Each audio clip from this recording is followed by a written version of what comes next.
What's going on, guys? Carmine here, back for another Q&A for you all, but this time focusing on episode 7 of the new season. Now, I said in my previous review, this episode is another one that was focusing on setting certain scenarios up. The return of the Riverrun storyline, Arias' struggles in Bravos, and the Battle of Bastards. A lot of you had some minor questions for me after last week's episode, and let me answer some of those right now. Some of you have asked me what my problem is with the time span of the season, and the answer is simple. There's almost isn't any time given to each character or storyline for them to shine in their own areas, or even to make us care about them. One example is Euron Greyjoy, who I've hyped up to be an amazing character, but was only given less than 15 minutes of screen time, and that isn't enough for me to give two shits about this character, who he is, what his motivations are, and if he dies or not. One of this episode's biggest problem was its short time span, clocking in at about 47 minutes minus the intro and outro songs. Some of you have asked me why leave those out, and the answer is simple. If you're paying to watch this show, you're paying to see content. You're paying to see a story and not the opening theme, which hasn't changed at all since the first season. While I love the opening theme, I mainly fast forward through all of it because at this point I know who all the actors are that they show, and I've seen Winterfell and King's Landing about 40 times by now. But let's get on to your main questions. First question, do you think Arya is setting the waif up? It seems like her stupidity was on purpose to lower the waif's guard. I think Arya's stupidity wasn't on purpose, but I do think she'll use her injuries to her advantage. Jaqen told the waif to make sure Arya doesn't suffer, as in, make the kill quick and clean, and there are ways for an assassin to do that. She didn't. She stabbed Arya multiple times and slashed her across the stomach, which made me do a double take. I thought she initially slashed Arya's throat, but that would have killed Arya, and we can't have that now, can we? I mean, come on. What kind of crazy show kills off its main characters? But I think Arya will be going into hiding for a bit to heal her injuries until she can get back up to escape. Unless that was some kind of fake blood type of bag she used when the waif was stabbing her, but then again, you could make the argument of how did Arya know she'd be stabbed in the torso and not above the neck.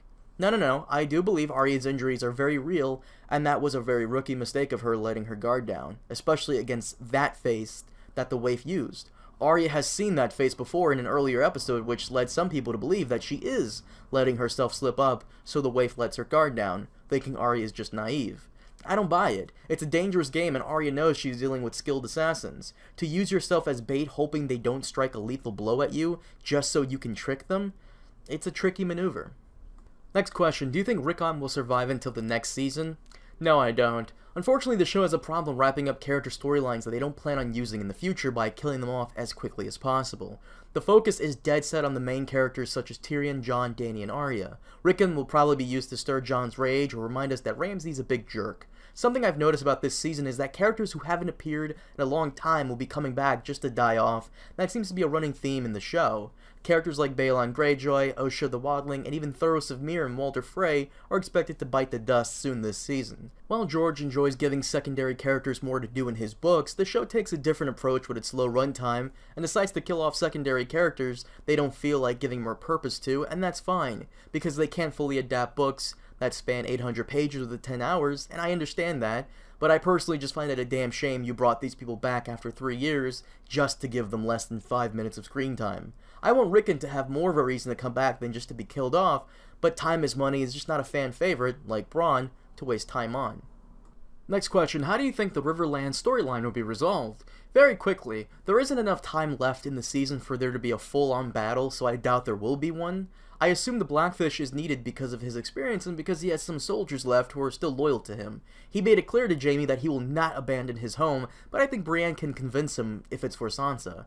I do wonder if Brienne will be able to strike a deal with Jaime to allow her inside Riverrun to get him out of there.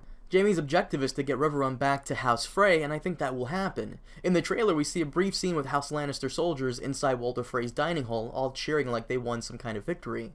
I think Brienne will try to find a middle ground here, smuggle out the Blackfish and a few of his soldiers to help Sansa, and allow the Freys to take Riverrun.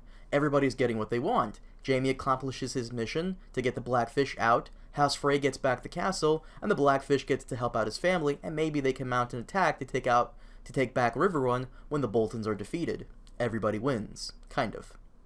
Next question, do you think Syrio Forel is returning to help Arya out? You're referring to a preview picture that was released for episode 8 where a man is seen walking behind the waif and he is completely blocked out by a shadow. Some of you have sent me pictures like this detailing that it is Syrio Forel, but I think this is kind of a stretch. The showrunners have told Maisie Williams, who plays Arya, that Syrio is dead. There was even an article about it, which I will post below in the description. But no, I don't think that it is Syrio, but if it does turn out to be him, I don't know how I'd feel about that. I mean, they can bring back this guy and give him a big role, but not some of the others? Bullshit. Next question, what do you think will happen to the other houses that didn't support the Starks against the Boltons?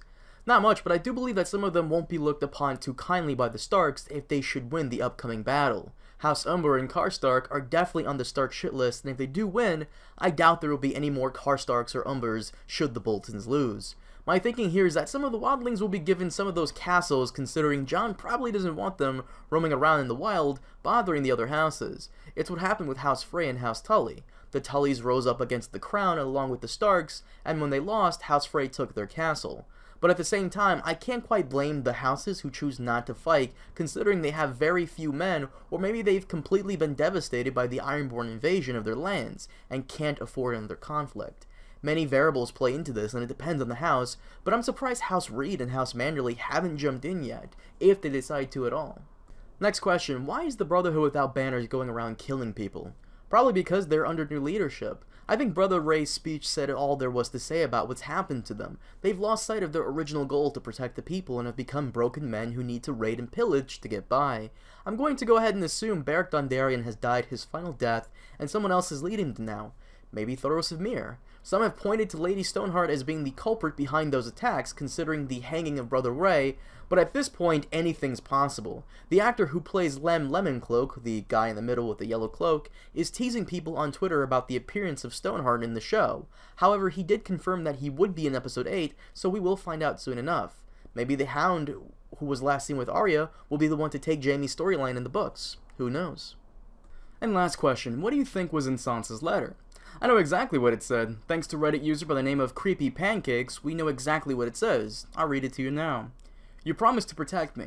Now you have the chance to fulfill your promise. The Knights of the Vale are under your command. Ride north for Winterfell. Lend us your aid, and I shall see to it that you are rewarded. As for what that reward could be?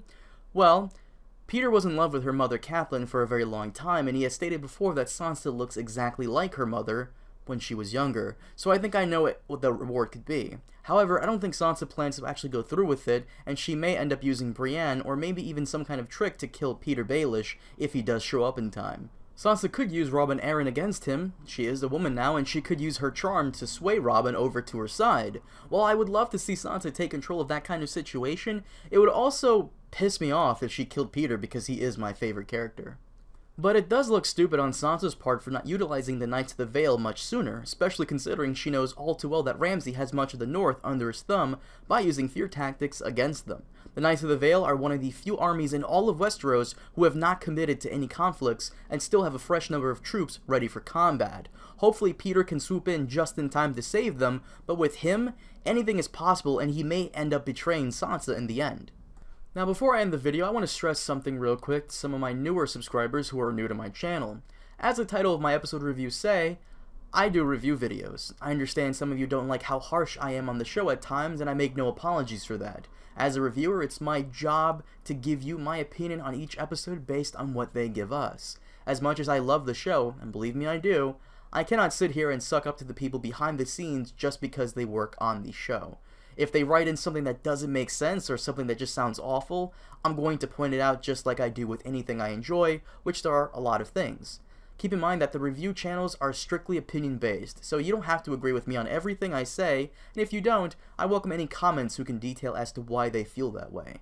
I also welcome anybody to make a video of their own in response to mine as to why you agree with my review or disagree. And I say video because I think it'd be interesting to watch some of you guys make a YouTube video of your own and review the episode while also pointing out if you think what I said in my video is right or not. If you decide to do that, please link me the video in a private message on Twitter or Facebook so I can watch it. Guys, thank you all so much for watching and supporting the channel. I've been incredibly busy this summer, but I'm trying to finish work on my Tywin Lannister Part 2 video, which is a year overdue, and maybe another type of video that I'm sure some book readers may appreciate. If you want to check out the progress I've made on some of those videos, head on over to my Facebook page or Twitter and follow me on those for the latest updates. I always enjoy connecting with you guys on there. Once again, thank you all so much for watching, and as always, hit that like button if you enjoyed, subscribe if you haven't already, and if you disliked the video, well then fuck off. I'll see you all next time. Baba Booey.